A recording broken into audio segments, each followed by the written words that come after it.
Alright guys, so I am back again today to do a summary for a nonfiction story. Last week we focused on summaries for fiction stories.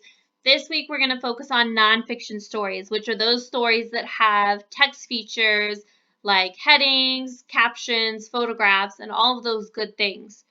So you will be doing this week, and what they want you to do is for each paragraph, you're going to figure out what the main idea is, what it's mostly about, and then some supporting details to go with it. And I'm going to show you what that looks like right now with the story that we have all read in class, Helen Keller. So I'm going to write the name up here. So this is a very long story, so I'm actually going to kind of do a beginning, middle, and end. But for you, you're going to need to go through each paragraph in the story that you are reading and write a main idea and some supporting details for that. So in the beginning, the main idea, what they're mostly telling us about, is how Helen has a rough childhood. And what I'm going to do is in my supporting details, I'm going to write some reasons or some ways we know that her childhood was rough from the story that we've read. So we know she was blind and deaf.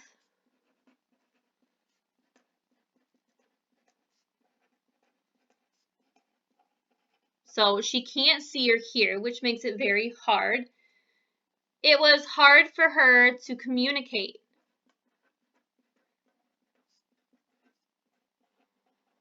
If you're blind and deaf, it makes it difficult for you to communicate with other people. We know that she had some motions that she would do if she wanted to eat or if she wanted her mom or dad, but that's not a lot. If you want to talk to somebody or have a conversation with them and you can't express them or speak to them about how you feel, it's going to be hard for them to understand you. So because of that, we know that she was angry. And she was angry because people couldn't understand her.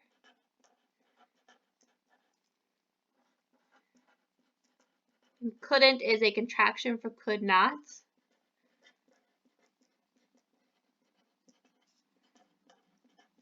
So these three supporting details support that she had a rough childhood. Why was her childhood rough? Well, she was blind and deaf. It was hard for her to communicate, and she was angry because people couldn't understand her. So towards the middle of the story, we know that she gets help. Helen gets help. How do we know she gets help? Well, she meets Annie Sullivan, who is her new teacher.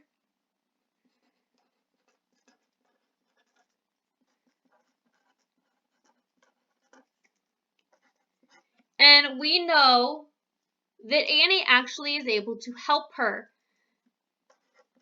She helps her communicate. Ooh, that should be a U.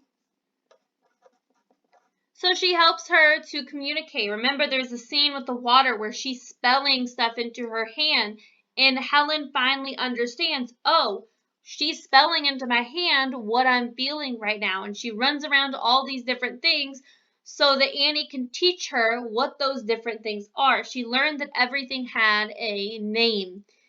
And in the end, she actually taught her to read.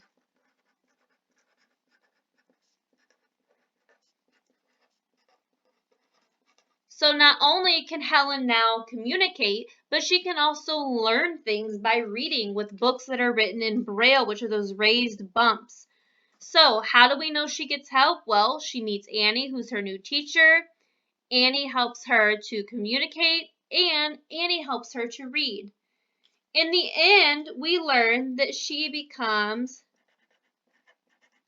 famous. So now we're going to write some details that let us know why she's famous. So she's famous because she learned to read and write.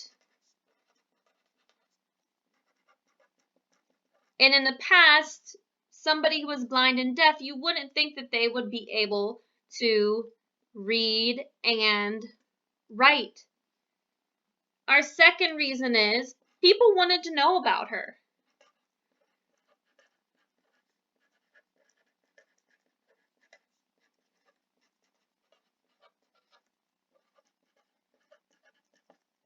Newspapers were writing about her. People wanted to know more about her because they thought that she was this miracle person, because she was blind and deaf and she was doing all these things that people wouldn't expect someone who's blind and deaf to be able to do.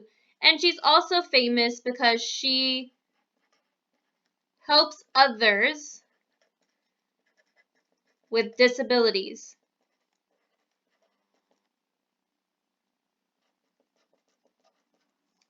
So she speaks out and she gives all these speeches at these different places to help others who have disabilities.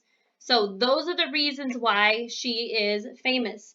So what you're going to be doing is, for each paragraph of your story, you're going to write what it's mostly about, and then you're going to tell me 1 to 2 reasons. You can do 3, but I would say 1 to 2 supporting details that support that main idea, what that part of the story is actually about.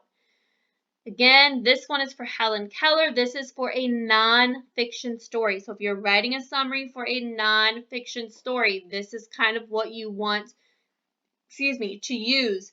When you're doing a fiction story, you're doing the somebody you wanted, but so, and then a graphic organizer that I showed you earlier. So I hope that this was helpful. Again, you're going to be writing a nonfiction summary for the next couple of weeks. So please come back and watch this to look at my example. And I hope that it was helpful for you guys.